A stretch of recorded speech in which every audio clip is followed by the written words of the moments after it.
Hello guys, good morning, જય શ્રી કૃષ્ણ મારી અને મારી આરાધ્યા તરફથી બધાની. તો આજે બેન સવારમાં ઉઠીને મારી સાથે વાત કરતા હતા કે કાલે તમે બાંધવાનું થયું ત્યારે મને ઉડાવી દીધી હતી ને, આજ તો મને જોવા દો, પણ નીચે કાંઈ રોજ તો કાંઈ બાંધવાનું હાલતું ન હોય. તોય બેનને મેં પછી થોડી વાર માટે બારીએ ઊભા રાખી દીધા એના મનના સમાધાન માટે. પછી મેં મારી બાજુમાં સુવડાવી.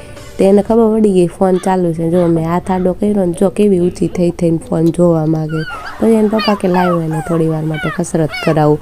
જો કસરત કરાવે, બેનને મજા બહુ આવે કસરત કરાવે ને, એટલે બેનને થાકીને સુવડાવી દીધા. પછી બેન સૂઈ ગયા ને પછી ઉઠીને મારી સાથે રમતા હતા. જો તમે ખાલી કેવી રમે. બેન રમી રમીને થાકી ગયા તો કે મમ્મી લાવને હવે ફટાફટ દૂધ ગરમ કરીને આપને. દૂધ ગરમ કરીને આપ્યું ને બેનને પાછા સુવડાવી દીધા. આજ તો અમારે પાણીપુરીનો પ્રોગ્રામ અને બાજુમાંથી આવી ગયું હતું ઉત્તરાયણનું લાડવા ને એવું બધું. અને મેં બનાવી ફટાફટ પાણીપુરી. બેન સૂતા હતા એટલી વારમાં જો કેવી પૂરીઓ ફૂલીને બહાર આવે છે, જોઈને તમે.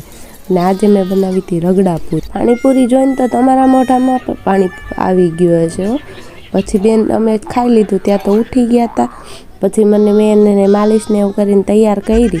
ત્યાં તો કહે છે, હાલો ને મમ્મી મને નીચે આટો મારવા લઈ જાઓ. તૈયાર કર્યા એનો મતલબ એ તો ન હોય કે ભાઈ આપણે એને આટો મરાવવા લઈ જઈએ.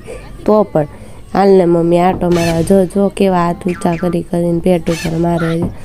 પછી અમે એને એમ કીધું કે હા હમણાં લઈ જાય. ઘોડિયામાં નાખી અને સુવડાવી દીધી. Thank you for watching this video. મારી આરાધ્યા તરફથી ગુડ નાઇટ.